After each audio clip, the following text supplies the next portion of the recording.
symbole de la nouvelle lune ou que ce que les astronomes ont vu ce jour-là n'aurait pas dû exister. Une anomalie, un frisson dans le tissu même de la réalité cosmique, une tache sur la toile inaltérable de l'univers. Loin, dans l'abysse silencieux où les galaxies naines dérivent comme des épaves oubliées, une ombre s'est dessinée. Non pas une nébuleuse, non pas un essaim d'étoiles, mais une forme, une architecture. Une cicatrice monumentale. Les images, d'abord floues, puis de plus en plus détaillées par les télescopes les plus puissants, ont révélé l'impensable. Une coquille incomplète, d'une géométrie impossible, faite de dalles monolithiques.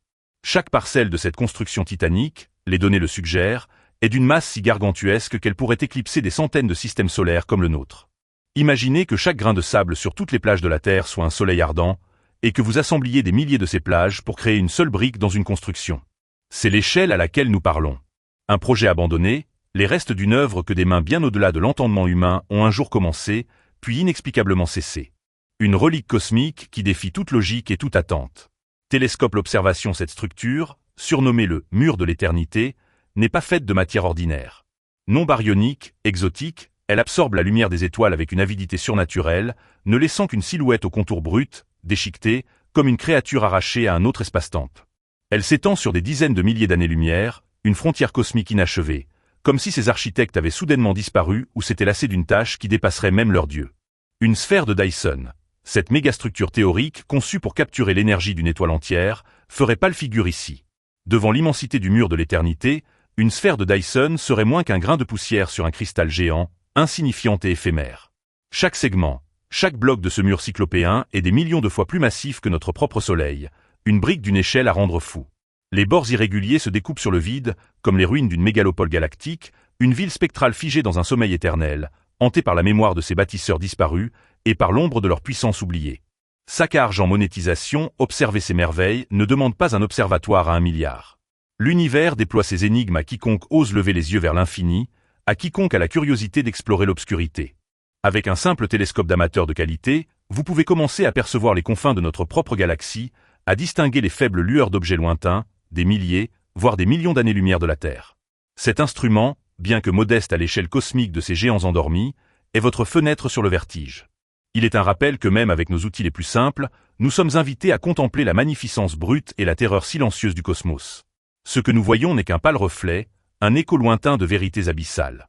Mais cet écho suffit à nous rappeler que notre place est infinitésimale, une poussière d'étoiles dans un océan d'éternité. L'équipement adapté n'est pas seulement un gadget, c'est un sésame pour l'humilité, un passeport vers la contemplation de l'incommensurable.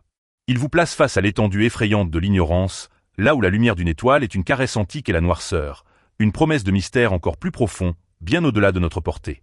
Voie lactée, le risque, imaginez maintenant. Imaginez si une telle structure, une dalle unique du mur de l'éternité, dérivait non pas dans une galaxie naine lointaine, mais à travers notre propre Voie lactée, ou pire, dans notre voisinage galactique.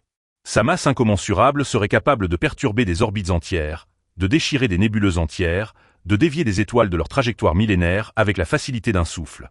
Sa seule présence, son volume gargantuesque, altérerait l'équilibre gravitationnel de notre bras spiral tout entier.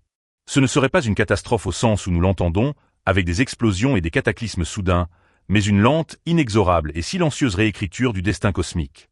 L'humanité, avec toutes ses villes, ses nations, ses conflits éphémères, serait moins que des microbes sur le dos d'une bête cosmique endormie, inconscient de sa masse écrasante, de son passage dévastateur. Nos civilisations s'éteindraient sans même comprendre l'ampleur de ce qui les a effacées, ni pourquoi. Nous serions balayés, non par malice, mais par l'indifférence d'une force si vaste et si ancienne qu'elle ne remarquerait même pas notre disparition. Une existence éphémère, face à une éternité sculptée par des entités si lointaines qu'elles sont devenues des mythes oubliés. Claquette ou trop le mur de l'éternité est un monument à l'oubli, une question sans réponse suspendue dans le vide glacial, le témoignage muet d'une grandeur passée ou d'une folie sans borne. Qui étaient ces bâtisseurs? Pourquoi ont-ils commencé ce projet d'une ambition folle, puis l'ont-ils abandonné, comme un enfant se désintéresse d'un jeu trop complexe? Leur civilisation a-t-elle atteint un niveau de technologie si avancé qu'elle a transcendé la matière elle-même, se fondant dans le tissu du multivers, ou ont-ils été engloutis par l'ampleur inimaginable de leur propre création, ou par des forces encore plus primitives et plus vastes? Leur silence, à travers les âges, est le plus grand des mystères, une énigme qui résonne dans chaque étoile. En les contemplant, nous nous voyons. Des êtres minuscules, accrochés à un caillou bleu, perdus dans un univers qui porte les cicatrices d'anciens dieux déchus, des fantômes d'entités qui ont laissé leur marque sur les galaxies. Et si, un jour, notre propre civilisation atteignait de telle hauteur, pour ensuite s'effondrer, laissant derrière elles des reliques cosmiques aussi incompréhensibles que ce mur? Quelle marque laisserons-nous? Un jour, peut-être, d'autres yeux scruteront les vestiges de nos propres ambitions et se demanderont, à leur tour, qui nous étions et pourquoi nous avons disparu, réduits à un murmure dans le vent stellaire.